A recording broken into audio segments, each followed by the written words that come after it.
Welcome to Not Your Average Counsellor, the space where we tackle the unfiltered, often messy realities of love, relationships, and human connection. I am V. Vinci, and I am not your run-of-the-mill counsellor. With over a decade of experience working with clients and my own lived experiences to draw from, I help people uncover all their hidden parts, the good, the bad, and the ugly. Because only when we face our truth can we step into our most authentic selves. In this series, we're breaking down the tough questions people are often afraid to ask. We'll explore the emotional, psychological, and social dynamics at play, challenge conventional wisdom, and shed light on the grey areas of modern relationships. Have you ever wondered if you can truly stay friends with an ex? Or questioned whether open relationships can actually work? What about coercive control? Could you be experiencing it without even realising it? Or worse, could you be doing it without knowing? And if you've ever found yourself asking, is it okay to stay in a relationship if I'm no longer in love? Or should you forgive a partner who has betrayed you, or is it better to move on? Then you are not alone. No sugarcoating, no cliches, just honest conversations that make you think, reflect, and maybe even rethink everything you thought you knew about life, love, and anything in between. Hey there, I'm V. Vinci, and welcome back to Not Your Average Counsellor. Today, we are diving into a question that comes up a lot in modern dating. When does a relationship become exclusive? Now, why is this conversation important? Because we have different generations in this scene right now, and that's something that historically we haven't seen. And depending on your generation, your upbringing, or simply your dating experience, you might have very different answers to this. Some people think exclusivity just happens. Others won't consider a relationship serious until it's been explicitly discussed. So let's get stuck into it, because assuming you're exclusive when you're not, well, that's a heartbreak waiting to happen. So let's start with what we're actually talking about. Once upon a time, exclusivity used to be assumed. If you went on a few solid dates, you weren't seeing anyone else, and maybe you'd met a sibling or the family dog, you were basically together. No conversation needed. But dating today, dating culture is a bit more fluid. People can date multiple people at once. They see how it goes, try before you buy. They take things slow or they take things casual, and none of it necessarily means the relationship is moving toward commitment. And here's the tricky part. Exclusivity doesn't automatically mean commitment. Some people will happily be exclusive but still not consider themselves in a relationship. And commitment doesn't always mean exclusivity, especially in non-traditional or open relationship structures. Exclusivity begins with a conversation, not an assumption. So before you get swept up in assumptions, the first step is getting clear, really clear, on how you define exclusivity, what it means to you, and whether the person you're dating is on the same page.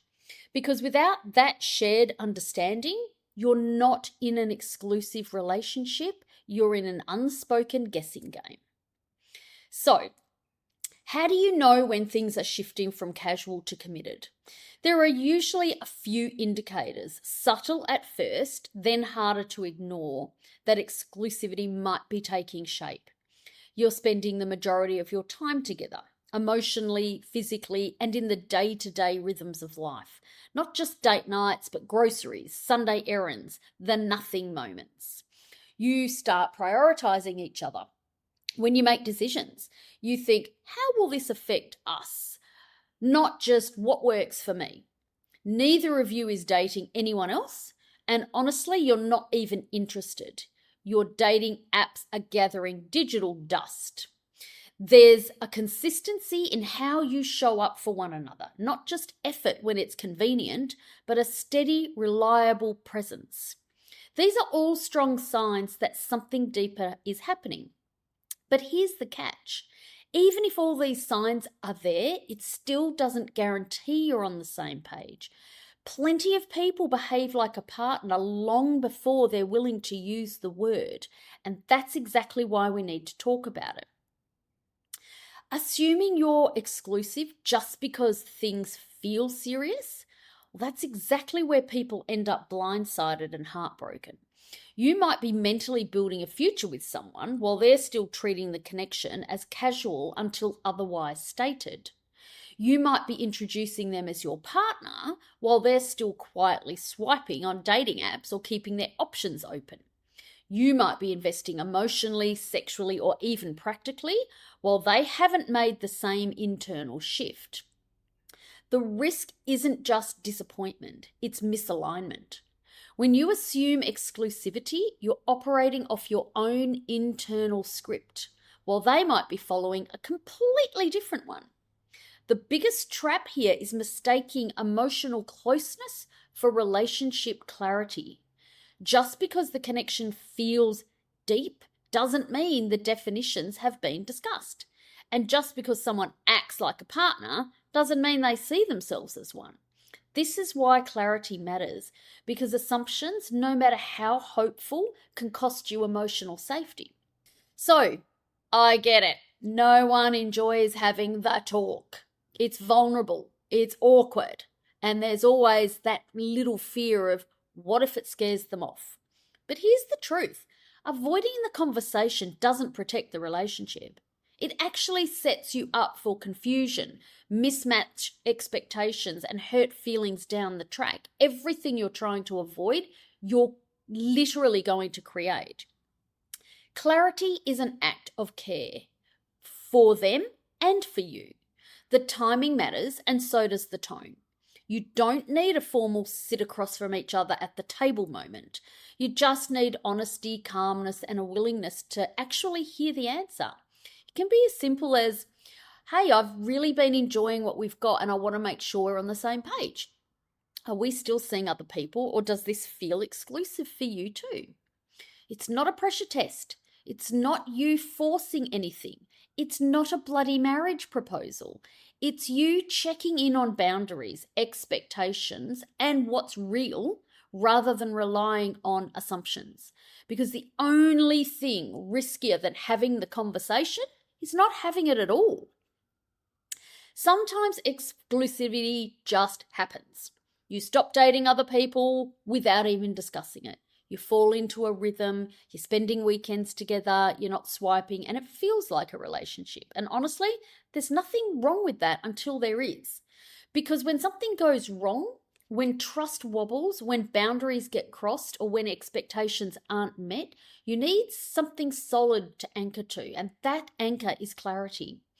Unspoken exclusivity feels good in the moment, but it gives you nothing to stand on if you realize you've both been operating with completely different definitions of what is going on. That's why explicit agreements matter, not in a rigid or contractual way, but in a grounded, let's make sure we're aligned way. I think the two main generations where we see this are X and Z, right? Now, X can really confuse this. They can see a relationship as so solid, down the track, we're in, we're getting married, and that's it. Z is the total opposite. They go, we're in this, but hey, it's casual, we're not jumping in. And so one generation wants labels and one generation doesn't want labels. Both can be really not good for the relationship, because one is too rigid and one doesn't have any boundaries whatsoever, and both of them can create emotional instability. All right? That's why explicit agreements matter, not in a rigid or contractual way, but in a grounded, let's make sure we're aligned way. And here's the thing. If someone consistently avoids labels, dodges conversations, or insists that they don't believe in defining things, that's not something to brush off. Sometimes it's genuine. Maybe they've been hurt before or need a slower pace. But other times, seriously, it's a strategy, a way to keep the door open, to avoid accountability, or to maintain emotional distance while still benefiting from intimacy.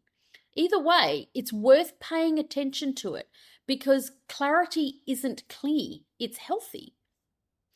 And let's not pretend that social media has not completely complicated modern dating, because it absolutely has. So here's the big question. Does posting someone automatically mean the relationship is exclusive? The short answer is no, not necessarily. Some people are naturally private. Some have careers where sharing personal life isn't ideal. Some just don't see social media as a meaningful measure of commitment. All totally valid. But if they're comfortable posting their friends, their dog, their brunch, their gym selfies, their holidays, and somehow you never make it onto the grid or even the stories, there's something to pay attention to. It's not always a red flag, but it can be. Sometimes it signals hesitation, uncertainty, or wanting to keep options open without saying it loud. The real question isn't, why haven't they posted me? It's, do our values around visibility, privacy, and exclusivity align? Because for some couples, being offline is normal, and for others, being visible is a sign of security, commitment, and pride in the relationship. Neither is right or wrong.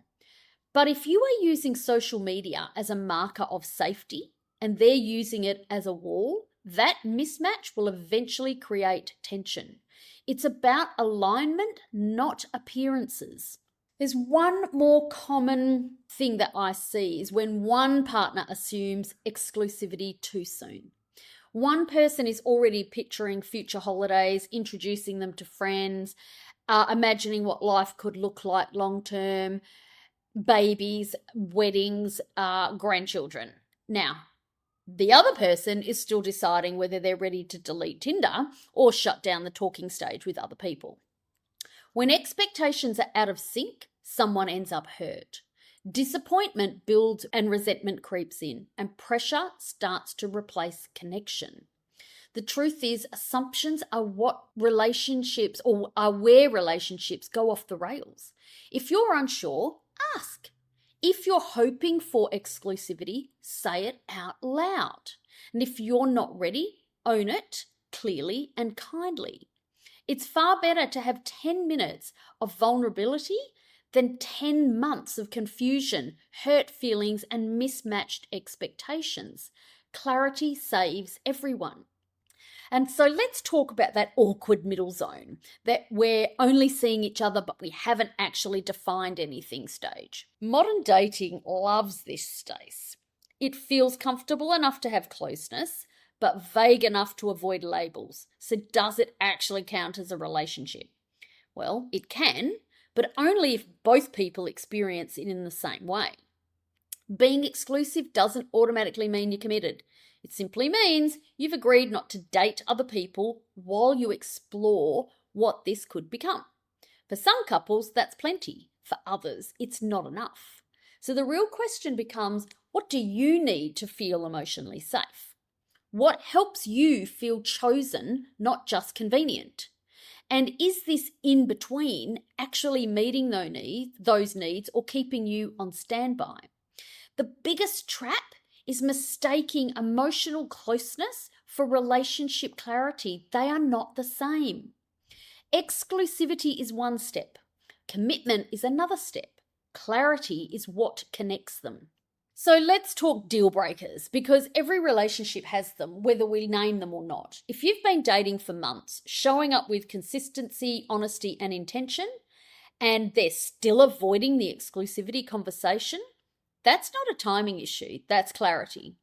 You're not waiting for them to be ready, you're waiting for someone who may never actually choose you.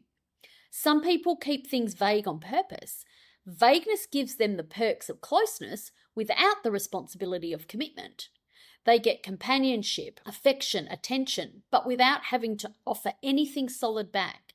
That is not a relationship. That's convenience dressed up as connection. If you're the one carrying the emotional weight while they enjoy the benefit, it might be time to call it. Walking away isn't dramatic, it's self-respect. If they don't choose you, then you choose you.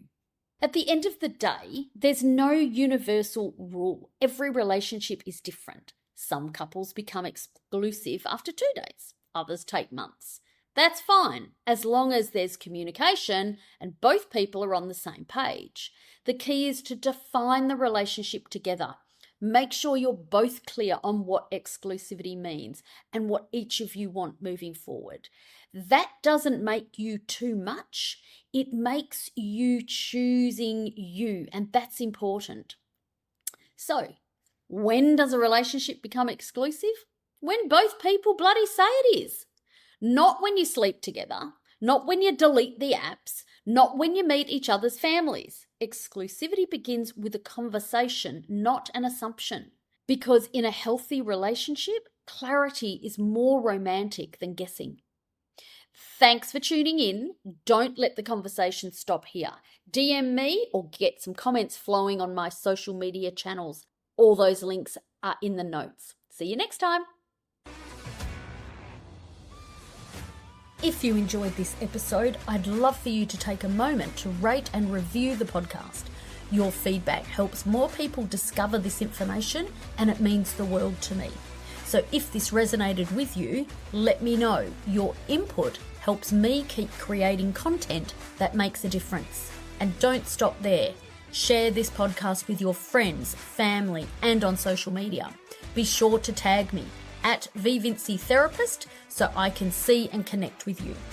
I also love hearing your thoughts and takeaways, so my inbox is always open.